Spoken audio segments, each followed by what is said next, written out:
Continue Brahma Samhita, reading Brahma Samhita 533.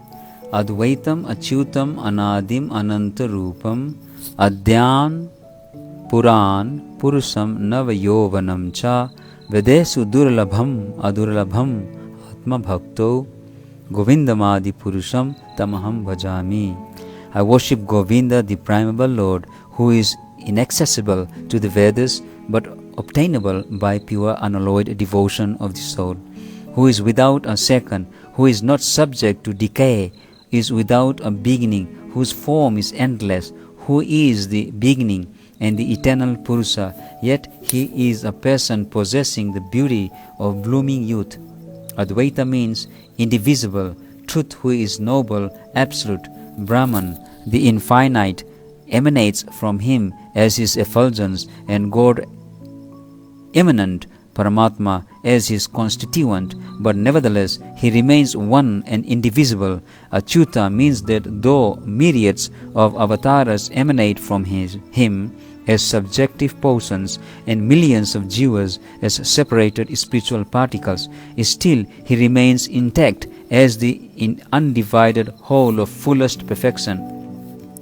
Though he indulges in exhibiting the pastimes of births, etc., still he is without a beginning. Though he disappears after the pastimes of his appearance, still he is eternal. Though without origin, yet he is with an origin in his pastime of appearance. And although eternal in essence, he is still a person in the full bloom of youth. The sum and substance of it is that though he possesses diverse and apparently mutually contradictory qualities, still they are in universal harmonious concordance with dint of his unthinkable potency.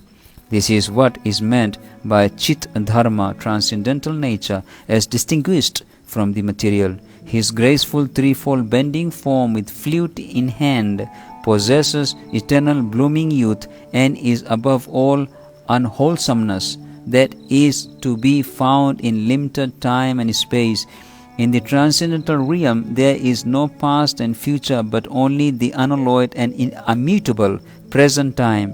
In the transcendental sphere there is no distinction between the object and its qualities, and no such identity as is found in the limited mundane region. Hence, those qualities that seem to be apparently contradictory in the light of mundane conception, limited by time and space, exist in agreeable and dainty concordance in the spiritual realm.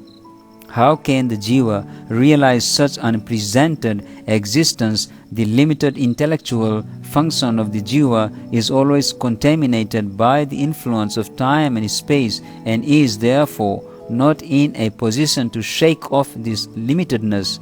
If the potency of cognitive function does not extend to the realization of the transcendental, what else can? In reply, Brahma says that the transcendental absolute is beyond the reach of the Vedas. The Vedas originate in sound, and sound originates in the mundane ether. So the Vedas cannot present before us a direct view of the transcendental world Goloka. It is only when the Vedas are imbued with the Chit potency that they are enabled to deal with the transcendental. But Goloka reveals itself to every jiva soul when he is under the influence of the spiritual cognitive potency joined to the essence of ecstatic energy. The ecstatic function of devotion is boundless and is surcharged with unalloyed transcendental knowledge. That knowledge reveals Goloka Tattva, the principle of the highest transcendental, in unison with devotion, without asserting itself separately, but as a subsidiary to unalloyed devotion. Panthastu koti satavatsara sampragamyo vayo rathapi manaso muni pungavanam so api asti yat prapadasimi abhichinta tattve govindam adi purusham tamaham bhajami.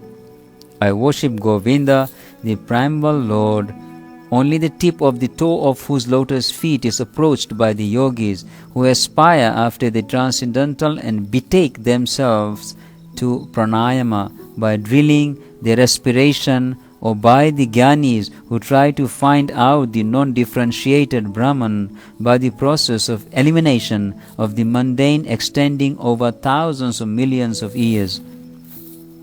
The attainment of the lotus feet of Govinda consists in the realization of unalloyed devotion, the Kaivalya realized non-alternative state which is attained by the Ashtanga yogis by practicing trance for thousands or millions of years, and the state of merging into the non-differentiated impersonality of Godhead beyond the range of limitation attained by non-dualists after a similar period passed in distinguishing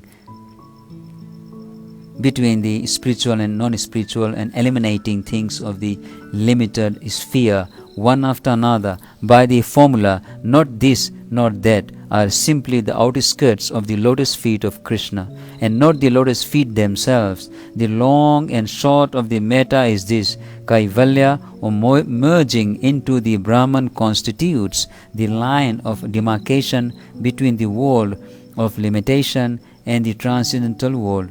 For unless we step beyond them, we can have no taste of the variegatedness of the transcendental sphere. These conditions are the simple absence of misery arising from mundane affinity, but are not real happiness or felicity. If the absence of misery be called a bit of pleasure, then also that bit is very small and of no consequence.